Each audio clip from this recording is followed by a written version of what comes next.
MP study YouTube channel में आपका स्वागत है। मैं दीपक कुमार।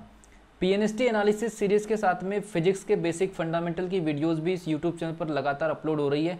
जितने भी स्टूडेंट्स इस चीज़ का बेनिफिट उठा रहे हैं, आपको मैं बता रहा हूँ, आपका एग्जामिनेशन रिजल्ट में स्कोर में जंप होना ये तय है। अगर किसी भी प्रकार के टॉपिक की शॉर्ट वीडियोस अगर आपको चाहिए तो कमेंट सेक्शन में जरूर लिखिए। लेकिन अगर आप इस चैनल पर नए तो चैनल को सब्सक्राइब कर लीजिए, बेल आइकन को प्रेस कर लीजिए। आप डायग्राम के बेसिस पर देख सकते हैं। आज मैं आपको पलायन वेग और कक्षीय वेग के कुछ बेसिक कॉन्सेप्ट बता रहा हूँ। यहाँ से थ्योरेटिकल और न्यूमेरिकल दोनों क्वेश्चंस आते हैं, इसलिए थ्योरेटिकल क्वेश्चन और न्यूमेरिकल क्वेश्चन दोनों कैसे आते हैं वो मैं आपको बताने जा रहा हूँ। ठीक है, ये मान लीजिए पृथ्वी हो गई और ये मान लीजिए एक बॉडी हो गई। ये पृथ्वी हो गई, ये बॉडी हो गई।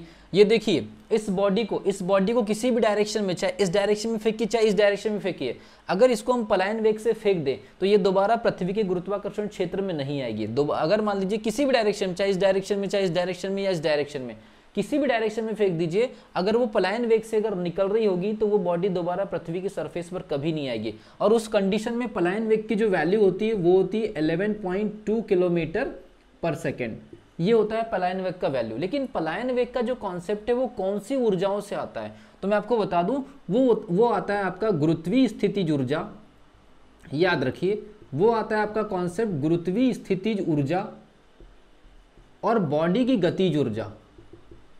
ये आपको याद रखना है। और गुरुत्वीय स्थितिज ऊर्जा की वैल्यू Gmm/r और गतिज ऊर्जा 1/2 mv²।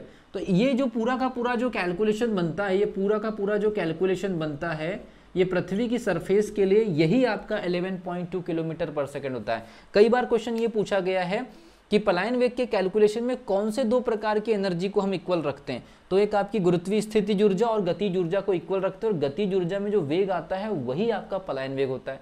तो ये हो गया हमारा पलायन वेग का फॉर्मूला, उसकी वैल्यू और ये कंडीशन। अब बात करते हैं कक्षीय वेग। तो पृथ्वी के सरफेस से एक उपग्रह को या किसी बॉडी को हम अगर मान लीजिए एक लिमिटेड अगर वेलोसिटी पर फेंकते हैं तो ये कुछ सर्टेन हाइट पर ऊपर जाकर के, एक सीमित हाइट पर जाकर के पृथ्वी के चारों तरफ चक्कर लगाने लगते हैं, और ये उपग्रहों की गति का कॉन्सेप्ट है। फिर बात ये आती है कि उसके लिए कितना वेग होना चाहिए, तो उसके लिए वीवो की जो वैल्यू होती है वो होती है 7.92 किलोमीटर पर सेकेंड।